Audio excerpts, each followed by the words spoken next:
हरिः ओं श्रीगुरुभ्यो नमः।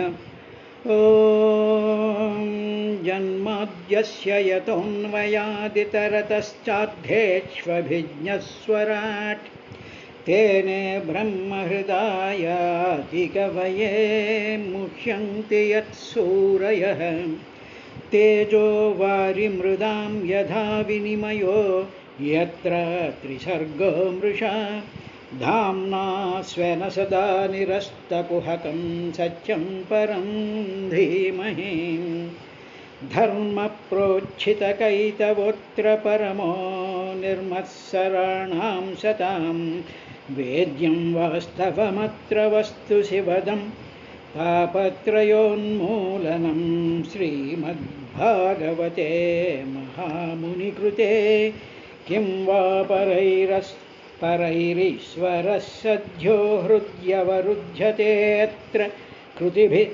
शुश्रूषुभिस्तत्क्षणात् निगमकल्पतरोर्गलितं फलं स्वकमुखादमृतद्रवसंयुतं पिबत भागवतं रसमालयं मुहुरहो रसिका भुवि भावुकाः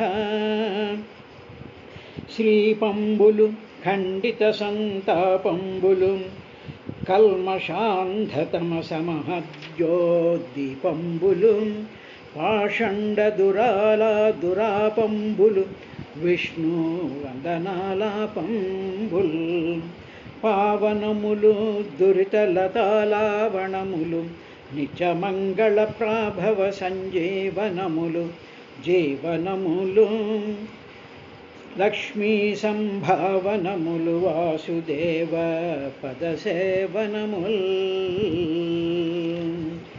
अरविन्दाक्षपदारविन्दमकरन्दासक्तुलय्युन्न सत्पुरुष श्रेष्ठुल वृत्तमुल व्यनक दुर्बुद्धिन् विलङ्घिंచి దుర్నరవర్తాకధన ప్రపంచములు కర్ణప్రాప్తముల్ చేసి వాసరముల్ వ్యర్థత ద్రోచుచుండ జనదీ సంసారమోహంబునన్ మందునకు మందబుద్ధికి మందాయువునకు నిరర్ధమార్గమునకు గోవింద చరణారవిందమరందము కొన తెరపి లేదు రాత్రింబవల్. హరి ఓం శ్రీ గురుభ్యో నమః. పుణ్యమంతా ఖర్చయిపోయినటువంటి వర్తకుడు అంటే ఈ జీవుడు లేకపోతే ఈ మానవుడు ఎలా తయారైపోతాడు అంటే విషంతో కూడుకున్నటువంటి తుమ్మి చెట్టు కింద, కాకదొండపాదు కింద, తర్వాత విషపు బావి కింద, విషము నింపినటువంటి ఎండిపోయినటువంటి బావి కింద వీడు జీవచ్ఛవంలాగా ఉంటాడయ్యా. ఇలా ఉండేటువంటి జీవచ్ఛవంతో ఉండేటువంటి వ్యక్తి అలాంటి పరిస్థితులతోనే ఉండేటువంటి దుర్మార్గుల్ని, అవినీతిపరుల్ని, అజ్ఞానుల్ని, దేహమే మేము అనుకునేటువంటి మనసు కలిగినటువంటి వాళ్ళని ఆశ్రయిస్తూ ఉంటాడు. చాలా దృఢంగా స్నేహం చేస్తాడు. ఎందుకంటే ఒక అవినీతిపరుడో మినిస్టరో లేకపోతే ఒక ఐఏఎస్ ఆఫీసరో లేకపోతే ఎవడో డాక్టరో ఎవడో ఉంటాడు. ఎందుకైనా మంచిది వాళ్ళతో పరిచయం ఉంటే మనకి ఏ రోగం వచ్చినప్పుడు వాడిని పట్టుకుని వాడి ద్వారా ఏదో మనం ఇది చేసేయచ్చు, ఏదైనా రికమెండేషన్ కావాలి వస్తే ఈ అవినీతిపరులతో ఉండొచ్చు అనేటువంటి వాళ్ళతో దృఢంగా స్నేహం చేస్తూ వాళ్ళని కాకాపడుతూ వాళ్ళని పొగుడుతూ వాళ్ళ చుట్టూ తిరుగుతూ ఉండేటువంటి లక్షణములు ఉన్నాయి చూసారా.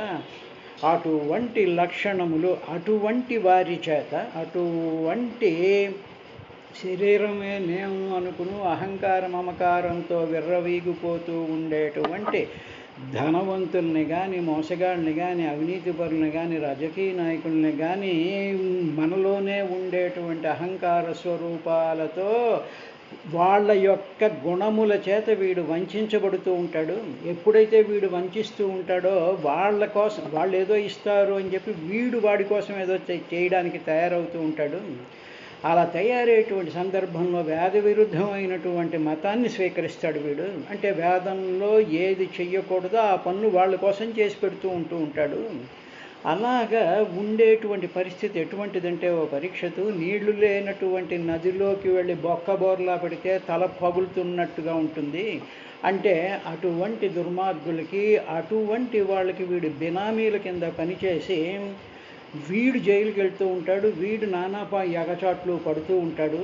కాబట్టి ఇటువంటి వాడు అటువంటి వాళ్ళని ఆశ్రయించడం వల్ల వాళ్ళకి ఎలాగా ఇహపరాలనేటువంటి ఉండవు. వీడు కూడా కొంచెం వివేకం కలిగినటువంటి వాడు, ఏదో కాసేపు పుణ్యకార్యాలు చేసుకునేటువంటి వాడు.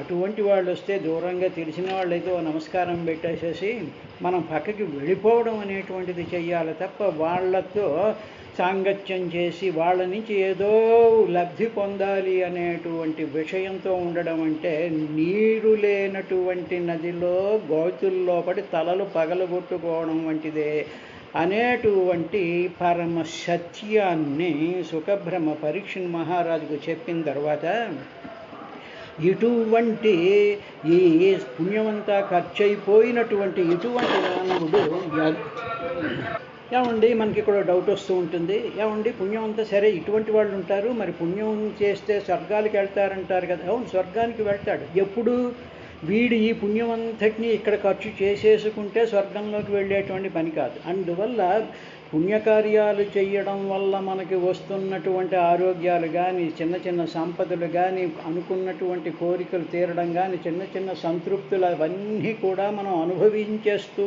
ఉంటాం. అనుభవించేస్తూ ఉండడం వల్ల అవి పుణ్యం వల్ల వచ్చినటువంటి ఫలాలు. అంటే ఆ ఫలాన్ని అనుభవిస్తున్నా ఉంటే పుణ్యాన్ని అనుభవించేసినట్టే లెక్క. ఫల రూపంలో పుణ్యం ఉంటుంది, ఆ ఫలముల యొక్క రూపంలో పుణ్యం ఉంటుంది. కాబట్టి దానిని నువ్వు అనుభవించేస్తున్నావు. ఆ పుణ్యం ఎవరిది? కాయేన వాచ మనసేంద్రియైర్వా బుద్ధ్యాత్మనా వా ప్రకృతే స్వభావాత్ కరోమి యజ్ఞ సకలం పరస్మై నారాయణాయేతి సమర్పయామి. ఆ సంపదలు కానీ, ఆ ధనం కానీ, ఆ ఉత్సాహం కానీ, ఆ విధమైనటువంటివన్నీ కూడా స్వామి ఇవన్నీ నీవు, ఇవి నావి కావు, అవి నేను అనుభవిస్తున్నాను అంటే నేను దొంగతనం చేసి ఆ దొంగ సొమ్మును అనుభవిస్తున్నట్టు అనేటువంటి భావం అదే ఆధ్యాత్మికంలో వేదాంత సారం అదే. కాబట్టి అటువంటిది ఇప్పుడు ఇలాంటి పరిస్థితుల్లో ఇటువంటి ఈ జీవోత్సవంలో బతికేటువంటి వాడు ఒక్కొక్కసారి పరీక్షితు యగాతు పరబాధయాంధ ఆత్మనేనోపనమతి తదాహి పితృపుత్ర బర్హిష్మత పితృపుత్రవాన్వాస ఖలు భక్షయతి.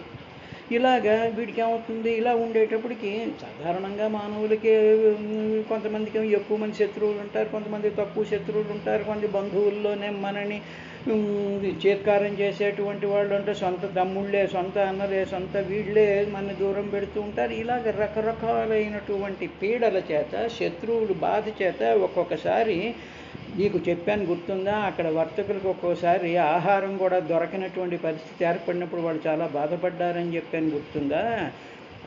ఆ విధంగా ఈ శత్రువుల యొక్క పీడ చేత వీడికి తినడానికి కూడా అన్నం లభించినటువంటి పరిస్థితులు కూడా వస్తూ ఉంటాయా. అంటే ఏమిటి, ఓడలు బళ్ళవును, బళ్ళు ఓడలవును అనేటువంటి సందర్భం ఉంది చూసారా, అలాగన్నమాట. తినుటకే యగాతు ఎప్పుడైతే పరబాధయ శత్రువుల యొక్క బాధ చేత ఆత్మనే తన కొరకే అంధ అన్నం నా ఉపనమతి లభించదు. ఒక్కొక్కసారి అన్నం కూడా లభించదు వాడికి. మన శత్రువు వాడు ఏదో శత్రువు ఉండేటువంటి మా ఇంట్లోకి రావద్దండి అంటూ ఉంటాడు, వాడు కనీసం మన కాఫీ నీళ్లు కూడా ఇవ్వనటువంటి పరిస్థితి ఏర్పడుతూ ఉంటుంది. అలాగే మన చేత్కారించుకుంటూ ఉంటారు, మన చూసి పక్క నుంచి వెళ్ళిపోతూ ఉంటారు. ఇలాగ రకరకాలైనటువంటి వాటిలో ఉంటారు. అటువంటి అన్నం కూడా లభించనటువంటి అటువంటి వాడు ఏం చేస్తూ ఉంటాడంటే, అటువంటి తట్టుకోలేనటువంటి పరిస్థితులు వచ్చినప్పుడు పిత్రపుత్రు బర్హిష్మత అలాంటి పరిస్థితులు ఏర్పడినప్పుడు తన తండ్రి యొక్క కానీ, పుత్రుల యొక్క కానీ, వాళ్ళల్లో ఏమాత్రం ఆ తండ్రి దగ్గర కానీ, ఆ పుత్రుడి దగ్గర కానీ, లేకపోతే వాళ్ళ చుట్టాల దగ్గర కానీ వాళ్ళలో వాళ్ళ సొత్తు గడ్డిపోచైనా వాళ్ళ దగ్గర ఉంటే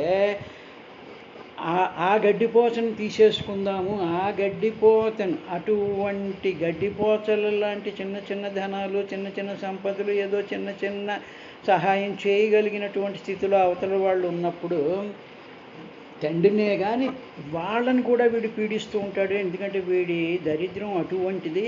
కాబట్టి పరమమైనటువంటి దరిద్రంలోకి వచ్చినప్పుడు, తినడానికి తిండి లేనటువంటి పరిస్థితి వచ్చినప్పుడు, ఏమీ చెయ్యలేనటువంటి పరిస్థితి వచ్చినప్పుడు, పుణ్యం అంతా కూడా వ్యర్థమైపోయినప్పుడు, అప్పుడు ఇంకా ఎవరినైనా అడుక్కోవడానికి కానీ, ఎవరినైనా పీడించి కొట్టి దెబ్బలాడి ఆ డబ్బులు తీసుకోవడం అనేటువంటి విశేషం కూడా జరుగుతూ ఉంటుందయ్యా.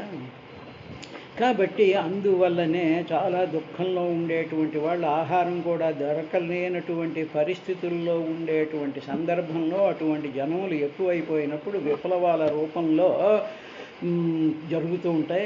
అటువంటివే మనకి ఫ్రెంచ్ రెవల్యూషన్ కానీ, లేకపోతే రష్యన్ రెవల్యూషన్ కానీ, లేకపోతే కమ్యూనిస్ట్ రెవల్యూషన్ కానీ, ఈ రెవల్యూషన్స్ అన్నీ కూడా దేనివల్ల వచ్చాయి అంటే, తినడానికి తిండి లేనటువంటి పరిస్థితి వచ్చినప్పుడు, ఆ పరిస్థితి వీళ్ళకి ఎందుకు కలుగుతుంది అంటే, అదోగ్ధ పూర్వ కృతం, ఆ పూర్వం సంపాదించినటువంటి ఆ పుణ్యం కాస్త కరిగిపోయినప్పుడు, అప్పుడు ఇటువంటి పరిస్థితుల్లోకి, ఎక్స్ట్రీమ్ కండిషన్స్లోకి వీళ్ళు వెళ్తూ ఉంటారయ్యా. అటువంటి సొసైటీస్ కూడా మనం ఎన్నెన్నో ఇప్పుడు చూస్తూనే ఉన్నాం. ఆ సత్యాన్ని అంటే కలియుగంలో జరగబోయేటువంటి ఎందుకంటే ఇదంతా కలియుగంలో జరిగిన వ్యవహారం కదా.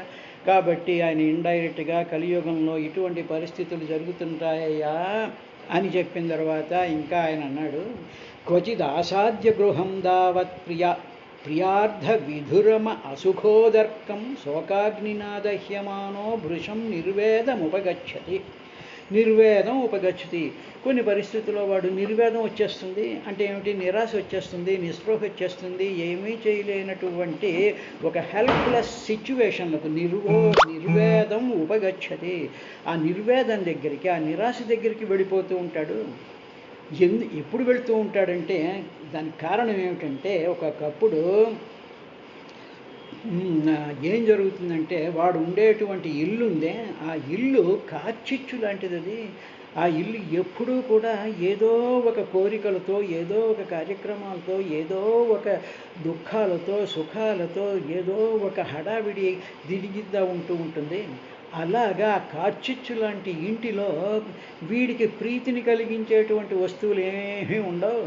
అంటే ఏమిటి? ఇంట్లో సాధారణమైనటువంటి మానవుల ఇంట్లో ఏమిటి? కొంత చాలా భేదస్థితిలో ఉండేటువంటి వాళ్ళ ఇంట్లో తినడానికి తిండి ఉండదు, పడుకోవడానికి సరైన పక్క ఉండదు, ఒకే గదిలో ఉంటూ ఉంటారు, లైట్లు ఉండవు, నీళ్లు ఉండవు.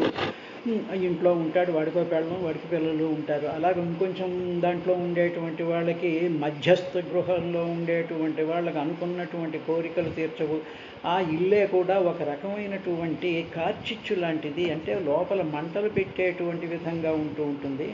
తరువాత అలాంటి పరిస్థితిలో అటు ఎవ్వరికీ కూడా ఆ ఇంట్లో ప్రీతిని కలిగించేటువంటి వస్తువులు ఏమీ ఉండవు. ఇక్కడ వచ్చేటప్పటికి ప్రీతిని కలిగించేటువంటి వస్తువు ఒకటే ఉంది, అది భగవంతుడు నామస్మరణ, భగవంతుడి మీద మనసు, భగవంతుడే కావాలి అనేటువంటి కోరిక. ఉదాహరణకి కుచేలుడి యొక్క చరిత్ర కానీ చూసినట్లయితే, కుచేలుడికి బహుసంతానం ఉంది. కుచేలము అంటే చిరిగిపోయినటువంటి వస్త్రాలతోనే ఉన్నారు, పిల్లలకి అన్నం పెట్టుకోలేనటువంటి పరిస్థితిలోనే ఉన్నారు. ఆ ఇంట్లో ఆ భార్యకు కానీ, ఆ పిల్లలకి కానీ ఎవరికి కూడా ప్రియమైనటువంటి వస్తువు ఏదీ లేదు. ప్రీతి కలిగించేటువంటి వస్తువు ఒక్కటి కూడా లేదు. ప్రియ అర్ధవిధురం, ప్రియ అంటే ప్రియాన్ని కలిగించేటువంటి అర్ధ ప్రయోజనాలు కానీ, వస్తువులు కానీ విధురం లేనటువంటి ఇల్లది కుచేలుడిది.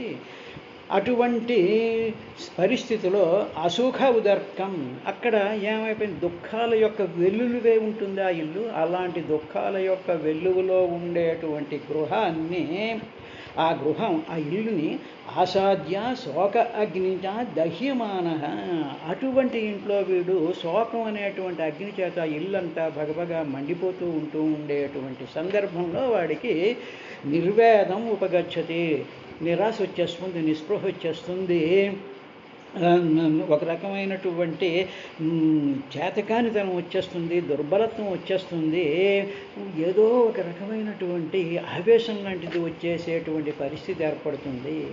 కానీ కుచేలుడి ఇంటిలో ఒకే ఒక ప్రీతికరమైనటువంటి వస్తువు ఉంది. అతని హృదయంలో శ్రీకృష్ణ పరమాత్మే ఉండడం మూలంగా భార్యా పిల్లలు కూడా పడుతూ ఉండేటువంటి ఏ దుఃఖం కానీ ఆయన మనసుకి అంటుకోలేదు. నిర్లేపంగా, నిర్మమత్వంతో, నిష్క్రోధంగా, నిరుపమానంగా ఆయన మనసు అలాగే ఉన్నాడు. కాబట్టి అటువంటి ప్రీతికరమైనటువంటి వస్తువు కావాలి అని ఎప్పుడైతే ఈ సాధకుడు కానీ, ఈ భక్తుడు కానీ, ఈ గృహస్థు కానీ కోరుకుంటూ ఉంటాడో, అప్పుడు భార్య రూపంలో ఉండేటువంటి దుఃఖం, పిల్లల యొక్క ఆకలి రూపంలో ఉండేటువంటి దుఃఖంలోనే పరమాత్మ భార్య ద్వారా వెళ్ళి కృష్ణుణ్ణి అడుగు అని అప్పుడు పంపిస్తుంది. అప్పుడు ఈ ప్రీతి, పరమాత్మే ప్రీతిగా కలిగినటువంటి వాడికి ఆ ఇంట్లో ఉండేటువంటి ఆ శోకం భావమే ప్రీతిభావం కింద మారి శ్రీకృష్ణ పరమాత్మ దగ్గరికి వెళ్ళి సమస్త సంపదల యొక్క ప్రవాహం అంతా ఇంట్లో కూడా వచ్చేస్తూ ఉంటుంది. అంతవరకు కొంత బాధను అనుభవించవలసినటువంటి పరిస్థితి ఏర్పడుతుంది. దీనికే మామూలుగా ప్రహ్లాదుడు అంటాడు, ఎల్ల శరీరధారులకు ఇల్లను చీకటి నూతి లోపలంద్రళ్ళక మీరునేమనుచు మతి భ్రమణంబున భిన్నులై ప్రవర్తిల్లక. ఏం చేయాలంటే సర్వమున్నతని దివ్య కళామయ మంచు విష్ణునందుల్లము చేర్చితారడవి నుండుట మేలు నిశాచరాగ్రణీ అన్నాడు. అంటే ఆ ఇంట్లో వచ్చినటువంటి దుఃఖం కానీ, ఆ ఇంట్లో వచ్చినటువంటి నిర్వేదం కానీ, ఆ ఇంట్లో వచ్చినటువంటి నిస్పృహ కూడా సర్వము అతని దివ్య కళామయ మంచు, అదంతా కూడా అతని అంటే సహా పరమాత్మ యొక్క దివ్య కళామయమనే విష్ణునందుల్లము చేర్చి. అప్పుడు విష్ణునందుల్లము చేర్చితే కుచేరుడికి వచ్చినప్పుడు సంపదల యొక్క పరంపరలు ఒక బ్రహ్మాండమైనటువంటి సునామీలాగా వచ్చి పడిపోతూ ఉంటాయ్యా. కానీ ఆ దుఃఖాన్ని ఓర్చుకునేటువంటి ఒక ఓర్పు, తితిక్ష, సహనం ఆ భగవంతుడి మీద పరిపూర్ణమైనటువంటి నమ్మకం ఉండాలయ్యా అన్నాడు. తర్వాత అలా నమ్మకం లేనటువంటి వాడికి ఏం అటువంటి వాడు ఎలా ఉంటాడు అనేటువంటి విషయాన్ని మరొక దాంట్లో చెప్తూ, అచ్చపు చీకటింబడి గృహవ్రతులై విషయ ప్రవిష్ఠులై చచుచు పుట్టుచున్మరల చర్విత చర్వణులైన వారికి. అచ్చమైనటువంటి చీకటి ఉంటుంది, ఇల్లంతా చీకటి అంటే దుఃఖంతోనూ తర్వాత చేతకానటువంటి తనంతోనూ ఉంటుంది. కనీసం వాడికి గృహవ్రతులై ఆ వ్యాపారం చేద్దాం, ఈ వ్యాపారం చేద్దాం, కొత్త కార్యక్రమం చేద్దాం, ఇది చేద్దాం, అది చేద్దాం అనేటువంటి విషయ ప్రవిష్టులై వాళ్ళకి ఈ పరమ ప్రీతికరమైనటువంటి విష్ణువు మీద కాకుండా జగత్తులో కనిపించేటువంటి విషయ ప్రవిష్ఠులై వాటిల మీద చాలా బాగా ఉండి ఈ వ్యాపారం చేద్దాం, ఆ వ్యాపారం చేద్దాం, ఇక్కడికి వెళ్దాం, అక్కడ చేద్దాం, కష్టే ఫలి, ఇవి చేయాలి, అవి చెయ్యాలి అనేటువంటి పరిస్థితిలో చచ్చుచు పుట్టుచున్మరల చర్విత చర్వణులైన వారికి. అటువంటి వాడికి ఏమయ్యా కొంచెం ఒక్క 5 నిమిషాలు 10 నిమిషాలు మా ఇంటికి రా, లేకపోతే నేను మీ ఇంటికి వస్తాను, భాగవతం చెప్తాను, భగవద్గీత చెప్తాను, రామాయణం చెప్తాను అని ఎవడైనా అంటే అటువంటి వారికి చెచ్చెర పుట్టునే పరులు చెప్పిననైనా, అటువంటి వాడి బుర్రలోకి పుట్టదయ్యా పరులు చెప్పిననైనా.